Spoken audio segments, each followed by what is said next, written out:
بسم الله الرحمن الرحيم، والصلاة والسلام على أشرف الأنبياء والمرسلين سيدنا محمد وعلى آله وصحبه أجمعين. طالبات الصف الأول المتوسط، صباح مساء سعيد جميل بإذن الله. اليوم بمشيئة الله بننزل درس اللي هو بيكون من عند الطيور والثدييات، الدرس كامل.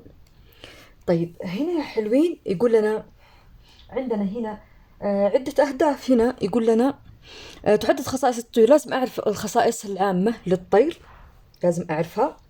أيضا تكيف الطيور التي تساعد على الطيران. ليش الطيور عندها تكيفات تساعد على الطيران؟ وما هذه التكيفات؟ وظائف الريش في جناح الطير غير الموجود في الذيل، غير الموجود في البطن، غير موجود أسفل الأقدام. خصائص مشتركة بين جميع الثدييات. كيف تكيف الثدييات العيش في البيئات مختلفة، وتميز بين كل من الثدييات الأولية والكيسية المشيبية. لما نتكلم هنا عن خصائص الطيور، هنا بتكلم عن عدة أشياء. أول حاجة هنا نقول هنا سؤال، هنا ما هي، قدام هذه الكلمة هنا العنوان هذا، ما هي خصائص الطيور؟ تستخدم النعامة أرجلها القوية للركض السريع هربا من الأعداء، ويلتقط البجع الأسماك بمنقاره، ولا يستطيع البطريق الطيران رغم أنه سباح ماهر، ويحيط طائر طنان وطائر الدوري على الأغصان بكفاءة عالية. هذه الطيور رغم اختلافها تجمعها خصائص مشتركة. إذن في خصائص مشتركة وضعت هذه الطيور ضمن قائمة واحدة. أول حاجة جميعها فقريات، هذا واحد. إذن جميع الطيور فقريات. أيضا درجة حرارة أجسامها ثابتة، مهما حطيتها في أي مكان درجة حرارتها ثابتة، هذا رقم 2. لكل منها جناحان ورجلان ومنقار. لكل منها جناحان ورجلان ومنقار. يستطيع مربو الطيور ومراقبوها تحديد البيئة التي تعيش فيها هذه الطيور وغذائها الذي تأكله من خلال ملاحظة أشكال الجناح والأقدام والمناقير. طيب يغطي طبعا أجسامها الطيور، لا يغطي الشعر، يغطي الريش، هذا رقم كم؟ 4. وهي صفة مميزة تتفرد بها هذه المخلوقات. وتضع الطيور بيضا مغطى بالقشور، أيضا بيض مغطى بالقشور، هذه 5. وترقد عليه لتحتفظ به دافئا إلى أن يفقس. هذه الكلمة هذه ترقد عليه لتحفظه دائما حتى أن يفقس، بناخذها إن شاء الله في اختبر نفسك. إضافة إلى الأسماك، طبعا هو يتغذى على الأسماك. وتعد أكثر الفقاريات عددا على الأرض. يبين شكل 10 بعض أنواع الطيور والتكيفات. هنا لو لاحظتوا هذا طائر الإيمو ما يطير نهائيا، أساسا جسمه كبير بالمرة بس إنه سريع جدا. هنا الطائر اللي انتم تشوفون النسر أو العقاب أو الصقر. وهنا طائر آخر يتغذى على الأسماك. طيب إذن السؤال هنا يقول هنا ما هي خصائص مشتركة للطيور؟ نقول جميعها فقاريات، درجة حرارة أجسامها ثابتة، لها جناحان ورجلان ومنقار، يغطيها جسم الريش، تضع البيض المغطى بالقشور، يعني ما تلد، تضع البيض. طيب بعد كذا نقول هنا التكيف للطيران. خلق الله سبحانه وتعالى أجسام الطيور بحيث يتمكن معظمها من الطيران بكفاءة. شكل الطير الانسيابي، هذا أول حاجة اللي يشوفه زي كيف هو، شوفوا كيف شكله انسيابي، هذا هو، هذا المنظر اللي كذا سبحان الله خلقها الله حتى يتكيف هذا الطائر مع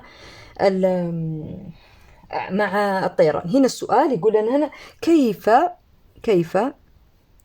تكيف الطيور مع الطيران. طيور مع الطيران. طيب أول شيء شكلها انسيابي، إحنا اللي وريناكم هذا الشكل انسيابي. هيكلها عظمي خفيف، هيكل عظام الطيور اللي احنا ناكل الدجاج هيكل عظامها خفيف. لو وزنتي الطائر وزن عظام الطيور مختلف جدا أو خفيف جدا عند عظام الأغنام. كما أن عظامها مجوفة، عظامها أيضا مجوفة. رقم 3 ذات بنية شبكية داخلية تزيد من قوة العظم. طيب أيضا تجعله أخف وزنا في عن معظم الثدييات. ولأن الطير يحتاج إلى جسم صلب فإن فقرات ذيله من ذيل الطير مندمجة، هذا رقم 4. ولتوفر الصلابة والقوة الثابتة اللازمة في أثناء الطيران. ويساعد الذيل على الاتجاه، يعني الذيل هو اللي يساعد الكائنات الحية على عملية التحريك أو الاتجاهات. وعلى الرغم من أن الطيور قادرة على الطيران من دون ذيل، إلى أن طيرانها سيكون أكثر صعوبة. طيب خصوصا المسافات التي تستطيع قطعها أقصر. طيب هنا يقول هنا بما تمتاز، هنا في اقرأ ما ذكرت، بما تمتاز عظام الطيور مجوفة تجعل الطائر أخف وزنا مما يجعله يطير بسهولة. طيب كيف تكيفت؟ نقول أول شيء شكلها انسيابي، هيكلها عظمي خفيف، عظامها مجوفة ذات شبكة داخلية، ذيلها مندمج توفر لها الصلابة. خلاص. أما عن فقدان الذيل فهي تستطيع الطيران أو اتجاه، ولكنها أقل، يعني أقل مهارة من ذات الطيور اللي معها ذيل إذا فقدت طبعا. طيب بعد كذا يقول يحتاج الطيران إلى كمية كبيرة من الطاقة أكيد والغذاء. طيب كيف هي تتغذى؟ هنا يقول لك هنا سؤال على ماذا تتغذى الطيور؟ تتغذى على الحشرات، الأسماك، اللحوم والحبوب بعد يا بنات، والحبوب بعض الحبوب، ومصدر الغذاء الأخرى الغنية بالطاقة. كما أن لها قلبا كبيرا، هذا بناخذه بعد شوي إن شاء الله في ماذا قرأ في اختبر نفسك. لها قلب كبير فعال.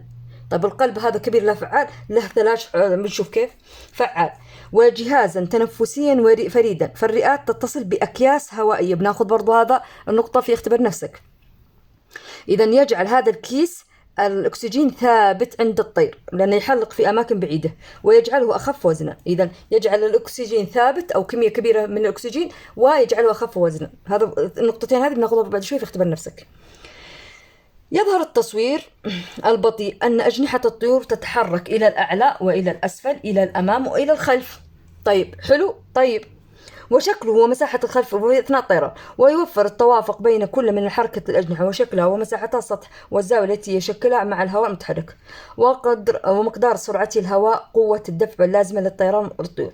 في بعض الطيور كالنسر والعقاب تتضافر هذه العوامل مشكلة قوة رفع تسمح للطائر باستمرار في التحليق. قد استخدم مخترعو الطائرات مخترعوها استخدم ماذا يا بنات؟ مثال الطيور الشراعية، الطائرات الشراعية، شكل جسم الطائر نموذجا تصميميا لطائراتهم، فكلما مر هواء فوق أجنحة هذه الطائر أو أسفل منه، يعني فوقه أو أسفله، تنشأ قوة رفع تسمح للطائر بالبقاء محلقا في الهواء. خلاص. ولذلك اخترعت هذه الطائرات الشراعية. بعد كذا وظائف الريش. احنا نعرف ان الطائر لها اشكال، ريشها لها اشكال ما خلقها الله عبث، يعني ما حط هذا الريش الطويل موجود في الاجنحه، الريش الزغبي موجود في قريب من الاقدام او مؤخره الطائر. لماذا الاشكال مختلفه جدا، مختلفه عن بعضها في كل جزء من جسم الطائر؟ نشوف ليش. يقول لنا هنا، اذا هنا في سؤال يقول كيف تتنفس. هنا كيف تتنفس الطيور؟ بالرئات، تنفس بالرئات. طيب ولها كيس يجعل الأكسجين ثابت أو مقدار كبير من الأكسجين ويجعلها أخف وزنا. هنا وظائف الريش. يقول هنا الطيور هي الحيوانات الوحيدة التي يغطي جسمها الريش. طيب هناك نوعان من الريش، الريش الكفافي والزغبي أو الزغب. إذا نقول هنا أرسمي خريطة مفاهيم لأنواع الريش. هذه خريطة مفاهيم الريش الكفافي أو الخارجي والزغب الناعم الخفيف جدا، هذا الريش. طيب يقول يمتاز الريش الكفافي، خلينا نشوف ايش يمتاز فيه. هذا الريش الكفافي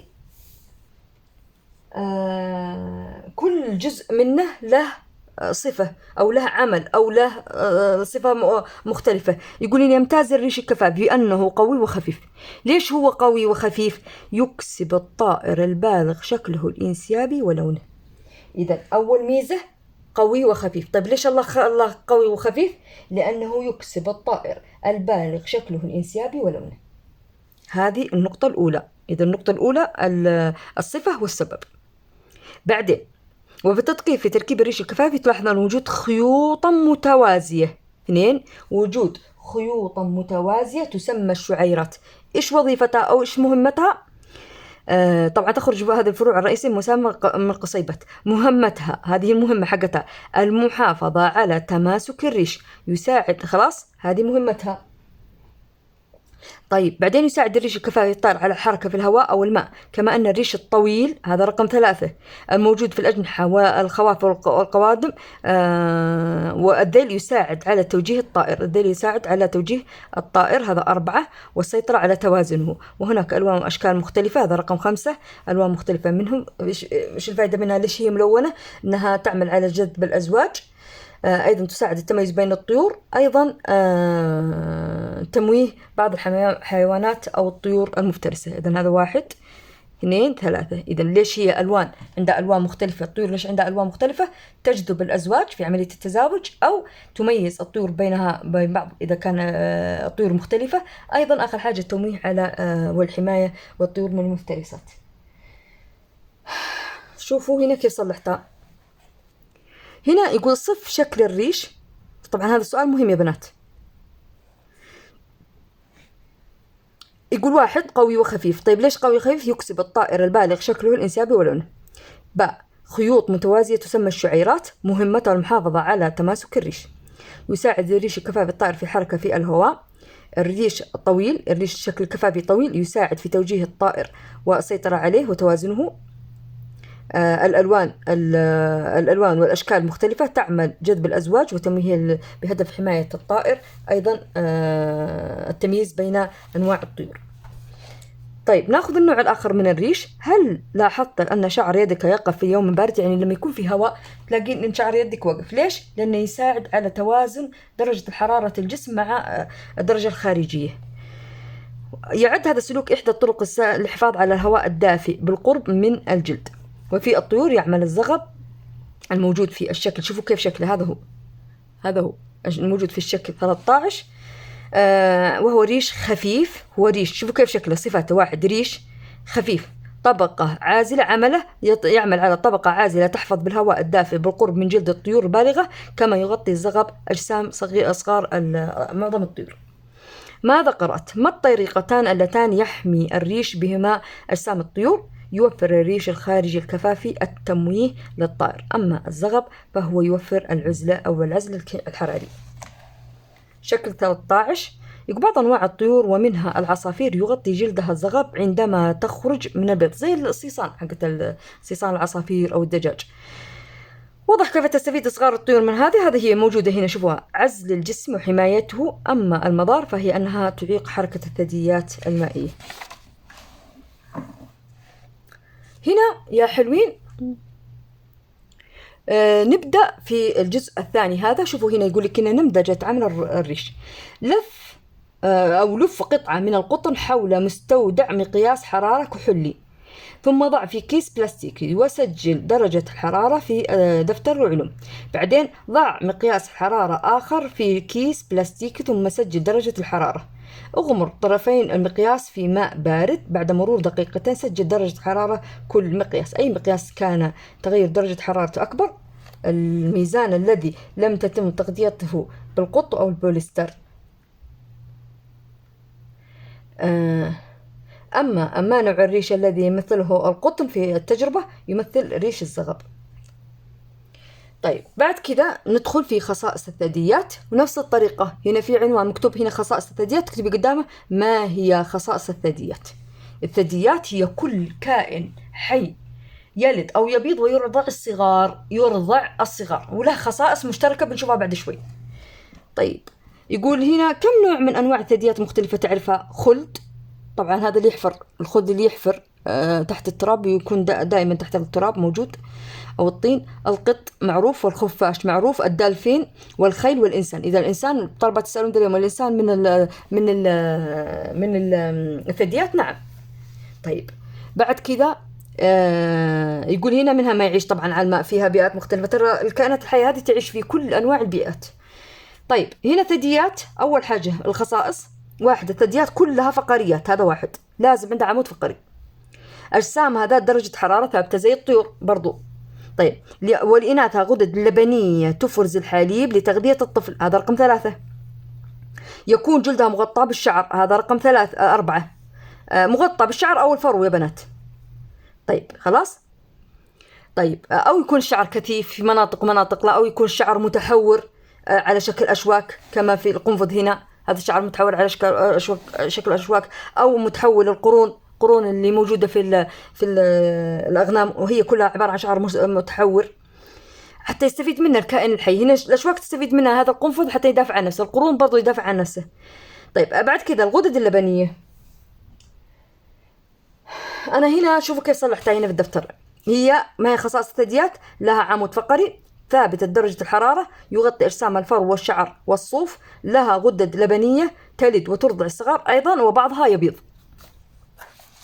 طيب يقول تتخصص الثدييات فترة طويلة من حياتها للاعتناء بالصغار حتى قبل ولادتها، وعندما تحمل أنثى الثدييات يزداد حجم الغدد اللبنية أو الأثداء بمعنى أصح، وبعد الولادة تنتج وتفرز الحليب اللازم لتغذية الطفل، وطبعا تغذيه لمدة شهور أو أسابيع. طبعا هنا لو احنا فرقنا هنا بين هذه الجماجم أو جمجمة لكائن حي آكل لحوم، لو طالعنا احنا الأسنان حقتها كلها تقريبا مدببة. طيب لأن يقطع اللحم واللحم ني. هنا أسنان الإنسان فهي طالعوا كيف طواحن أيضا، وفيه بعض الأسنان قواطع وما إلى ذلك لأنه مزدوج التغذية، أو يسمونهم قوارض برضو. هنا كائن حي نباتي، شوفوا لو حط طواحن هنا بس تقطيع، عملية تقطيع أو حفر. طيب يقول هنا أسنان مختلفة للثدييات، أسنان متخصصة تتناسب مع طبيعتها. هناك الثدييات آكلات الأعشاب، هي كل ما تأكل النبات. إذا كان أن الحيوان يتغذى على نبات يسمى آكل أعشاب، خلاص. وإذا كان يتغذى على اللحوم يسمى آكل لحوم، وإذا كان يتغذى زي الإنسان أو القطط يتغذى على النباتات واللحوم يسمى مزدوج التغذية. طب يمكن معرفة ما إذا كان الحيوان آكل لحوم وآكل أعشاب كليهما على شكل أسنانه. طب كمان في الشكل موجود هنا اللي احنا شفناه. طيب هناك 4 أنواع من الأسنان: قواطع وأنياب، أضراس أمامية وأضراس خلفية. طيب ماذا قرأت؟ ما وجه اختلاف بين أكلات اللحوم والأعشاب والأكلات والمزدوجة التغذية؟ نقول هنا تختلف من حيث نوع الغذاء الذي تأكله، فآكلات النبات تعتمد على النبات، وآكلات اللحوم تعتمد على اللحوم. مزدوجة التغذية أو قوارض تعتمد على اللحوم والنباتات، وتتلائم أسنانها مع كل نوع من أنواع نوع غذائها. طيب نيجي هنا نشوف الأجهزة. تعيش الثدييات حياة نشيطة، فهي تركض وتسبح تتسلق تقفز وما إلى ذلك، فلذلك يجب أن يكون الجهاز مناسب لهذه العمليات. هنا يقول الثدييات رئات متطورة مكونة من ملايين من الأكياس المجهرية. الطيور قلنا أنها لها رئتان، وهذه الرئات متصلة بأكياس. هنا لا، رئاتها متطورة مكونة من ملايين من الأكياس المجهرية المسمى بالحويصلات الهوائية. هذه كيف تتنفس الثدييات؟ بالرئات المكونة من ملايين من الأكياس المجهرية تسمى الحويصلات. تمتاز بقدرتها على تبادل غاز ثاني أكسيد الكربون والأكسجين، يعني ما يختلط، ما هو زي الضفادع. تذكرون في البرمائيات لما قلنا إنها قلبها يتكون من 3 حجرات، وعندها مشكلة في إن تبادل الغاز إنها ما يتبادل، يختلط الدم الدم المحمل بثاني أكسيد الكربون مع الدم المحمل بالأكسجين، فهذا عندها إيش مشكلة في هذا الموضوع. شوفوها، فلذلك هي تستبدلها بالجلد حتى تتوازن معها الأكسجين. حلو تمام. طيب بعد كده نقول هنا هذه في عملية إيش؟ التنفس. أما جهازها العصبي فهو مختص، وانتبهوا هذا السؤال بيجينا بعد شوي في اختبر نفسك. جهازها عصبي مختص قادر على التعلم والتذكير أكثر من بقية الحيوانات. انت لو لاحظتي كل الكائنات المستأنسة في المنازل عندنا كلما علمتيها أو دربتيها على مكان أنها تأكل في مكان معين أو تشرب في مكان أو تتغوط الله يكرمكم في مكان معين، هي تتعود لأنها عندها جهاز عصبي قوي الذاكرة. حتى الأغنام لما تفكين الأغنام على طول تروح مكان الأكل، تعرف فين مكانها، تعرف فين تتجه. القطط إذا كانت تبغى تروح للحمام أو تبغى تصلح تتغوط، إيش تصلح؟ تروح في أي مكان؟ لا، تلاقينها تروح المكان اللي فيه تراب أو المكان اللي تعودت أنها تغوط فيه، اللي هو الليتر بوكس. طيب بعد كذا والدماغ فيها يكون عادة أكبر من أدمغة بقية الحيوانات ذات الحجم نفسه. الإخصاب طبعا يكون إخصاب داخلي، لازم من وجود حيوانات منوية وبويضة حتى تسن عملية التزاوج ويكون داخل جسم الأنثى. خلاص. طيب بعد كده يقول تقسم الثدييات تبعا مرحلة النمو الجنين فيها 3 أقسام: ثدييات أولية، ثدييات كيسية، ثدييات مشيمية. وأنا كتبت هنا ارسمي خريطة مفاهيم لأنواع الثدييات. نقول هنا الأولية، الكيسية يعني لها كيس، والمشيمية يعني وفي أثناء عملية الحمل تكون في مشيمة بين الأم والولد أو الجنين. هنا في حاجة حلوة بالمرة، السؤال هنا بناخذ قاعدة أساسية ونطبقها على السؤالين الموجودين هنا. هنا يقول كم من الوقت في دراسة، يقول هو أنه أجريت دراسة على الدولفين، وجدوا أن الدولفين يقضي معظم وقته 90% من وقت الدولفين يعيش تحت الماء، يقضي فقط 10% يطلع فوق سطح الماء. 10% هذه اللي احنا مهتمين فيها في الأسئلة كلها. يقول في يوم اعتيادي من الشهور 4 ما الزمن الذي قضته الفقمة على السطح من الساعة 11 حتى الساعة 6. بس وقف لين هنا. أنا قلت بس الحاجة الأساسية اللي أعطاني إياها هي أنها تقعد فوق سطح الماء 10%. طيب نقول هنا مجموع الساعات من 11 مساء إلى 6 صباحا. لازم أصلحها بهذا المنظر. أول حاجة لازم عشان أطلع الوقت بشكل صحيح، نقول هنا هو قلنا من الساعة 11 مساء، هذه هي 11 مساء، إلى 6 صباحا. 11 12 1 2 3 4 5 6، وهذه 6 صباحا. هذه بعدين صلحين زي الأقواس عشان ما تنسين يا بنات أي ساعة بهذا المنظر، وترقمينها 1 2 3 4 5 6 7، يعني عندها 7 ساعات. هذه من فين جت ال7 ساعات؟ حلو. طيب الساعة الواحدة فيها 60 دقيقة، فنضرب ال7 ساعات في 60 دقيقة تعطينا 420 دقيقة. طيب وإحنا قلنا في معلومة أنها 10% تكون فوق سطح الأرض، فوق سطح الماء. نضرب 420 اللي هي الساعات اللي قاعدة هي فوقها في سطح الماء اللي في 10%، خلاص تعطينا 42 دقيقة. بعدين نقسم 420 على 42 تعطينا 10% اللي هذه. هذا التحقق. خلاص هذا حل السؤال الأول. السؤال الثاني يقول في يوم اعتيادي من هذه الشهور 4 ما الزمن الذي قضته الفقمة تحت سطح الماء من الساعة 9 صباحا حتى الساعة 6 مساء. شوفوا نفس الطريقة. هذه 9 قالوا هنا، قال لنا من 9 صباحا حتى 6 مساء. خلاص ونصلح نفس الطريقة هذه الأقواس ونعد 1 2 3 4 5 6 7 8 9، إذا 9 ساعات. ونضرب 9 ساعات في 60 دقيقة تعطينا 540 دقيقة. طيب النسبة التي بقتها تحت الماء هي 10%، ونقسم 540 على 54 تعطينا 10%. خلاص. طيب أنواع الثدييات، هناك عدة أنواع من الثدييات. إحنا قلنا ثدييات أولية ورسمنا خريطة ما بشيء. ثدييات أولية هي أبسط الأنواع، تختلف عن الثدييات بحاجة واحدة: ثدييات كيسية وثدييات مشيمية. الثدييات الأولية تنتمي منقار البط. هذا هو منقار البط، هذا الحلو، هذا الكائن اللطيف الحلو الجميل، هذا اسمه منقار البط. لو لاحظتي عنده منقار زي حق البطة. ما هو الفرق؟ يقولك السؤال هنا: ما هو الفرق بين الثدييات الأولية عن باقي الثدييات؟ لها ميزة مختلفة سبحان الله. تنتمي من منقار البط المبين في الشكل 16 بإضافة إلى نوعين من الأكلة النمل الشوكي إلى أصغر مجموعات. طيب وهي مجموعة الثدييات الأولية. طيب تختلف في إيش؟ تختلف هذه المجموعة عن بقية الثدييات أنها تلد بالصغر. هي تولد، هي لا تلد، آسفة، هي لا تلد بالصغر، بل تتكاثر بالبيض ويغطي جسمها القشور، يغطي البيضة القشور. هذا أول حاجة. إذا تختلف عن الثدييات بأنها لا تلد إنما تبيض. طيب بعدين تمسك الأطفال هذولا تحتضن الإناث أو مدة 10 أيام تقريبا حتى تفقس البيض.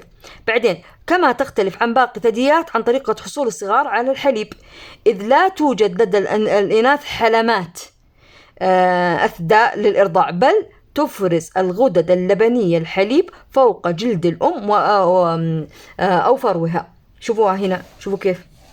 طيب بعدين وتقوم الصغار بلعقه مباشرة.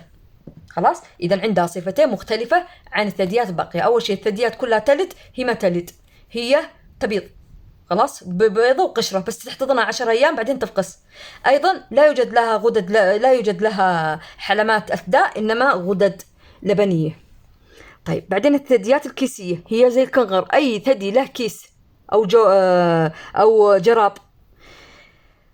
نقول تحمل معظم الثدييات الكيسية صغارها في كيس أو جراب، لأنها لا تبقى في رحم إلا بضعة أسابيع، فتولد غير مكتملة النمو وعمياء ودون شعر. يقول لماذا تحمل الكيسيات كيس أو جراب؟ ليش عندها كيس أو جراب؟ ليش؟ نقول هنا أول حاجة لأنها لا تبقى، الصغار لا تبقى في الرحم إلا بضعة أسابيع. خلاص. بعدين تولد عمياء غير مكتملة النمو دون شعر، يعني مسكينة، شوفوها، شوفوا كيف شكلها، ما هي مكتملة نهائيا، فتقعد في الكيس. بعدين تزحف الصغار مستخدمة حاسة الشم، حاسة شمها قوية جدا، حتى تصل إلى حلمات الغدد اللبنية فتمسك بها وتتغذى عليها إلى أن تكتمل نموها. تعيش معظم الثدييات اللي هي الكيسية مثل الكنغر والكوالا ووحش تسامينا في أستراليا. أما الأباسوم هذا هو الموجود هنا فيعيش في الولايات المتحدة. طيب يقول لنا هنا سؤال، لماذا تمتلك معظم الثدييات الكيسية كيسيا؟ نقول هنا تكمل صغار الثدييات الكيسية مراحل حياتها داخل الكيس. إذن هذه الثدييات الكيسية تولد عمياء غير مكتملة النمو، عمياء غير مكتملة النمو ودون شعر، فتبحث عن طريق حاشة الشم الغدد أو الحلمات اللبنية، تشمها وتدخل داخل هي الكيس، مما يؤدي إلى أنها تجلس داخل الكيس حتى يكتمل نموها بعدين تخرج. أما المشيمية، أما لما تكلمنا عن حيوانات مشيمية هي مثل الإنسان، شوفوها، هذا هو المشيم، هذه المشيمة.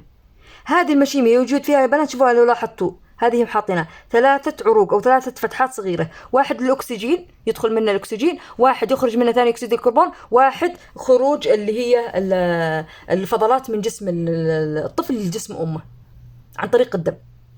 طيب هنا يقول هنا لماذا سميت الثدييات مشيمة بهذا الاسم؟ لأنها يوجد لها حبل سري يوصل بين الأم والطفل. خلينا نشوف هنا، تنتمي معظم الثدييات إلى مجموعة الثدييات المشيمية، وسميت بذلك نسبة إلى المشيمة. هذه المشيمة، هذه المنطقة كاملة هذه المشيمة.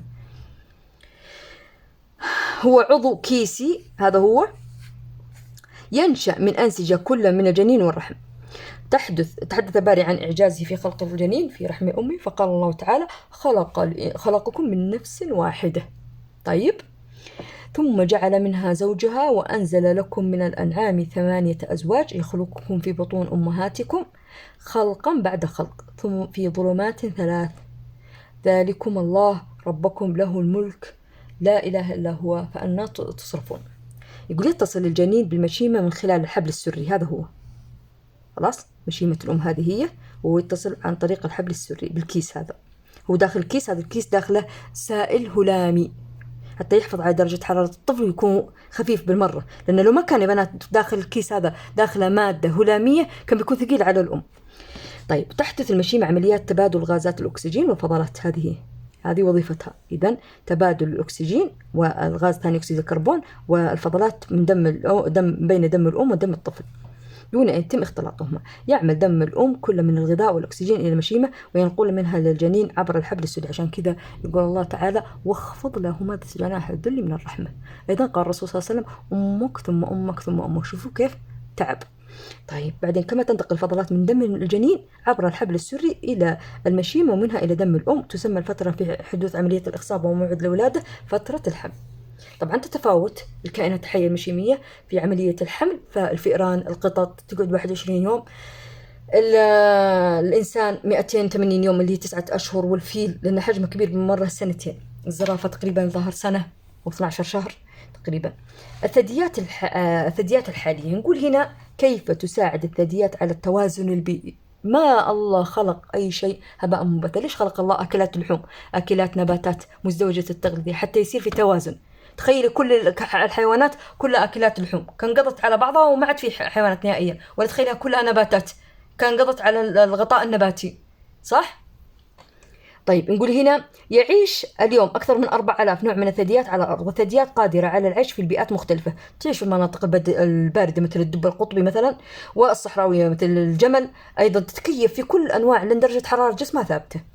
تؤدي الثدييات كغيرها من المخلوقات الحية في دور في الحفاظ على التوازن البيئي، فآكلات اللحوم الكبيرة كالذئاب تعتمد في غذاء على عدد كبير من آكلات الأعشاب كالغزلان، أو يعني في تصلح عملية توازن. إذا أكلت اللحوم تغذت على آكلات الأعشاب صار في توازن، صار في عدد قليل، ما هو عدد قليل، عدد متوسط تقريبا من آكلات الأعشاب، أيضا ما قضي على الغطاء النباتي. طيب، وهي بذلك تحد الرعي الجائر للغابات والمروج. طيب، وتساعد الخفافيش والثدييات أيضا على نقل التلقيح أو تلقيح الأزهار. أيضا الكائنات الحية زي الخرفان، أو لما تكون ترعى يلتصق في شعرها بها حبوب اللقاح أو أي حبوب لقاح، وهذا يؤدي إلى أن تمشي يعني مسافات طويلة ممكن أن تسقط ويبدأ عملية الإنبات لهذه الحبوب أو نموها في أماكن متباعدة. تتعرض الكثير من الثدييات والحيوانات الأخرى في وقتنا الحالي لخطر الانقراض. هذه المشكلة، هو الانقراض. خلاص، بعد تدمير مساحات واسعة مواطنها للبيئة. إذا نقول هنا الانقراض ما حدث يا بنات بسبب التوازن البيئي بين الكائنات الحية، لا، حدث هذا بعد تدمير مساحات واسعة من مواطنها البيئية بسبب التلوث أو تزايد المستمر لحاجة الإنسان لهذه المساحة. مثلا فالمها الوضيحي هذه اللي يسمونها بالإنجليزي أريبيان أوركس. طيب، هذه المها العربي الذي يعيش في الجزيرة العربية مهددا بالانقراض، قليل عددها بالمرة هذه بسبب الصيد الجائر وتقلص المساحات التي يمكن لأنها ما تعيش في أي بيئات، ما تعيش في بيئات زراعية، تعيش في أماكن صحراوية نوعا ما صالحة لمعيشتها. أيضا قد تنبهت الهيئة السعودية للحياة الفطرية لهذا المشكلة، فأعادت محميات واسعة لحيوانات المها، مما خفف في حدة المشكلة. هنا اختبر نفسك يا حلوين. هنا سؤال عندنا، هنا اختبر نفسك، وصف كيف يعمل الهيكل الهضمي والجهاز التنفسي وجهاز الدوران مجتمعا لجعل الطائر قادرا على الطيران. يا سلام على هذا السؤال، محلى. هيكل عظمي، احنا قلنا انه مجوف وخفيف، مجوف يجعل وزن الطائر أخف. الجهاز التنفسي شو قلنا فيه؟ يحتوي على أكياس هوائية تجعل الطائر أخف وتعطيه أكبر كمية من الأكسجين. طيب، جهاز الدوران قلب كبير وفعال يزيد الأعضاء بكمية كافية من الدم. بعد كذا يقول لي نستنتج لماذا يكون حجم الدماغ في الثدييات أكبر مما في الحيوانات الأخرى ذات الحجم نفسه. احنا قلنا قبل شوي، قلنا بناخذ في اختبار نفسك.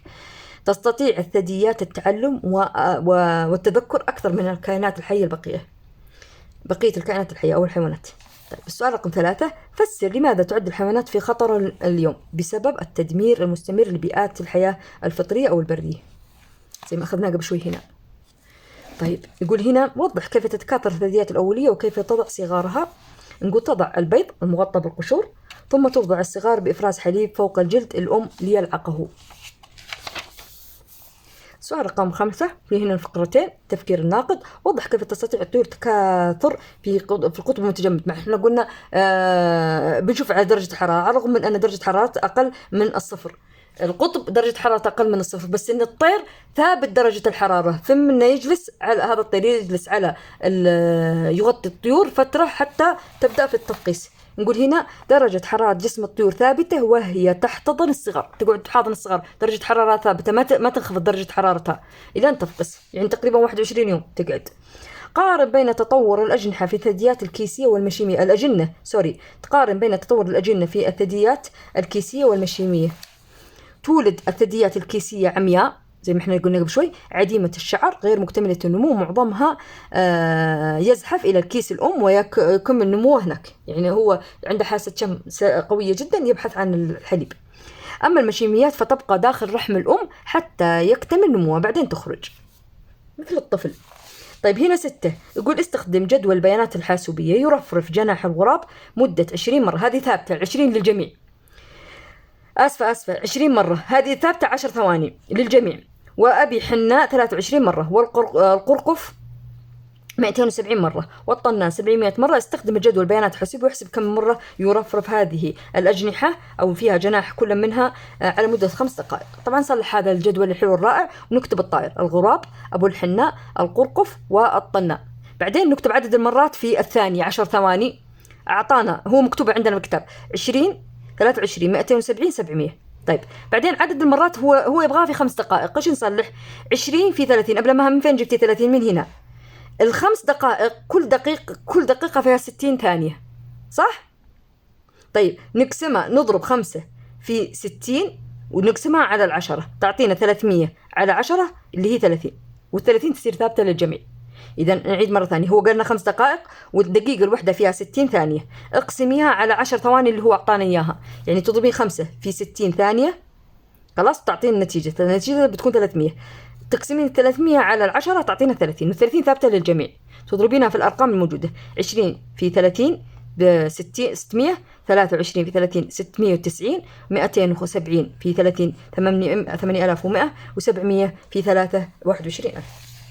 طيب بعد كذا يقولنا حل المعادلة. الزرافة أطول الثدييات التي تعيش على اليابس، يبلغ طولها 5.6 متر. قس طولك بالمتر ثم احسب كم شخصا في مثل طولك يساوي طوله طول الزرافة. يعني كم أنت مثلا طول 1 متر و4 مثلا متر، خلاص يعني يبغى لنا 4 أشخاص نفس الطريقة نفس الطول. 1 2 3 4 1.4 زائد 1.4 1.4 زائد 1.4 يعطينا 5.6 متر. هذا هو طول الزرافة. أتمنى وقت سعيد للجميع. إلى اللقاء.